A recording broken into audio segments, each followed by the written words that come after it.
Malabar home appliances and home needs Pandikkad മേലിയങ്ങാടിയിൽ പ്രവർത്തനം ആരംഭിച്ചിരിക്കുന്നു. മലബാറിന്റെ 2 ഷോറൂമുകളിലും വമ്പൻ ഓഫറുകൾ ഒരുക്കിയിരിക്കുന്നു.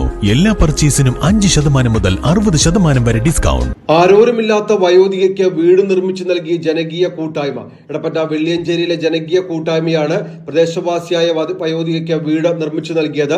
ഭർത്താവ് മരണപ്പെട്ട ഇവർക്ക് കുട്ടികളില്ല. വെള്ളിയഞ്ചേരിയിലെ 3.5 സെന്റ് സ്ഥലത്ത് ഏതു സമയത്തും നിലംപൊത്താവുന്ന വീട്ടിലായിരുന്നു വയോധിക താമസിച്ചിരുന്നത്. വെള്ളിയഞ്ചേരി ജനകീയ കൂട്ടായ്മയുടെ നേതൃത്വത്തിലാണ് പ്രദേശവാസിയായ വയോധികയ്ക്ക് വീട് നിർമ്മിച്ചു നൽകിയത്. വെള്ളിയഞ്ചേരിയിൽ 3.5 സെന്റ് സ്ഥലത്ത് ഏതു നിമിഷവും പൊളിഞ്ഞു വീഴാറായ വീട്ടിലായിരുന്നു ഇവർ താമസിച്ചിരുന്നത്. ഭർത്താവ് മരണപ്പെട്ട ഇവർക്ക് മക്കളുമില്ല. ഇതിനെ തുടർന്നാണ് വെള്ളിയഞ്ചേരി നിവാസികളുടെ നേതൃത്വത്തിൽ ജനകീയ കമ്മിറ്റിക്ക് രൂപം നൽകിയത്. തുടർന്ന് 150ഓളം പേരുടെ വാട്സപ്പ് ഗ്രൂപ്പ് നിർമ്മിക്കുകയും ഇതുവഴി ഫണ്ട് കണ്ടെത്തുകയുമായിരുന്നു. നാട്ടിലും വിദേശത്തു നിന്നുള്ളവരുടെ അകവഴിഞ്ഞ സഹായം എത്തിയതോടെ വീട് നിർമ്മാണം തകൃതിയായി നടന്നു. എല്ലാവരുടെയും ഭാഗത്തു നിന്നും മികച്ച പിന്തുണയാണ് വീട് നിർമ്മാണത്തിന് ലഭിച്ചതെന്ന് ജനകീയ കമ്മിറ്റി കൂട്ടായ്മ ചെയർമാൻ ടി.പി. അബ്ദുള്ള പറഞ്ഞു. അതിങ്ങനെ തുടരണം എന്ന് പറഞ്ഞ പോലെ തുടരണം.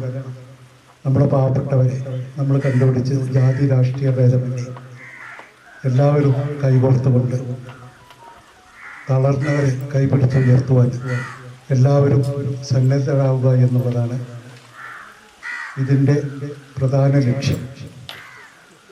ഇത് തുടരണം എന്നല്ല, തുടരാതിരിക്കാൻ പാടില്ല. ആരാണോ തളർന്നിട്ടുള്ളത് അത് നമ്മുടെ ഒരു എന്താ പറയുക സഹായം അല്ലെങ്കിൽ ഒരു ഔദാര്യമല്ല.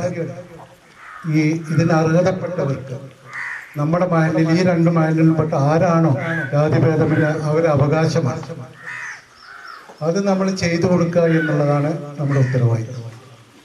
അപ്പോൾ അത് ഐഷാത്താക്കൊരു വീട് എന്നുള്ള പദ്ധതിയുമായി മുന്നോട്ട് വന്നപ്പോൾ ഐഷാത്താനെയും വേദിയാക്കാനും ഒരിക്കലും ഈ വേദിയിൽ ഈ സന്ദർഭത്തിൽ ഓർക്കാൻ കഴിയില്ല. 8 മാസം കൊണ്ടാണ് 500 സ്ക്വയർ ഫീറ്റ് വീട് 6 ലക്ഷത്തോളം രൂപ ചിലവിൽ നിർമ്മിച്ചത്. നിർമ്മാണ ഘട്ടത്തിൽ വീടിൻ്റെ പെയിൻറ്റിംഗ് ജോലികൾ, പ്ലംബിംഗ്, വയറിംഗ് ജോലികൾ, പഴയത് പൊളിച്ചു നീക്കൽ ഉൾപ്പെടെയുള്ള വിവിധ ജോലികൾ പ്രദേശവാസികളുടെ സഹകരണത്തോടെയാണ് ചെയ്തത്. എല്ലാവരുടെയും കൂട്ടായ്മ പരിശ്രമത്തിലാണ് മികച്ച രീതിയിൽ വീട് നിർമ്മിക്കാൻ സാധിച്ചതെന്ന് ജനകീയ കൂട്ടായ്മ കൺവീനർ കാപ്പിൽ യാക്കൂബ് പറഞ്ഞു. നമ്മുടെ വീട്ടിൽ വന്നു എന്തെങ്കിലും ഒരു പരിഹാരം ഉണ്ടാക്കാൻ കഴിയുമോ എന്ന് ചോദിച്ചു.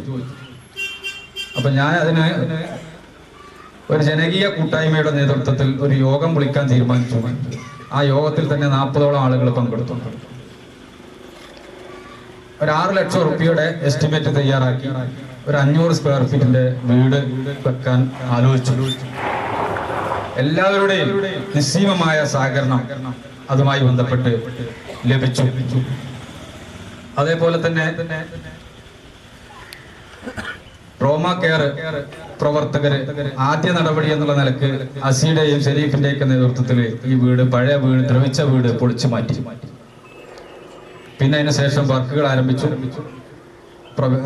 വിദേശത്തുള്ള ആളുകളും നമ്മുടെ നാട്ടിലുള്ള ആളുകളും ഒക്കെ 150ഓളം ആളുകൾ അടങ്ങുന്ന ഒരു ഗ്രൂപ്പ്, ഒരു വാട്സപ്പ് ഗ്രൂപ്പിന് രൂപം നൽകി 50,000 റുപ്യ മുതൽ 350 റുപ്യ, ഒരു ചാക്ക് സിമന്റ് വരെ ഇതിലേക്ക് ഓഫർ തന്നിട്ടുള്ള ആളുകൾ.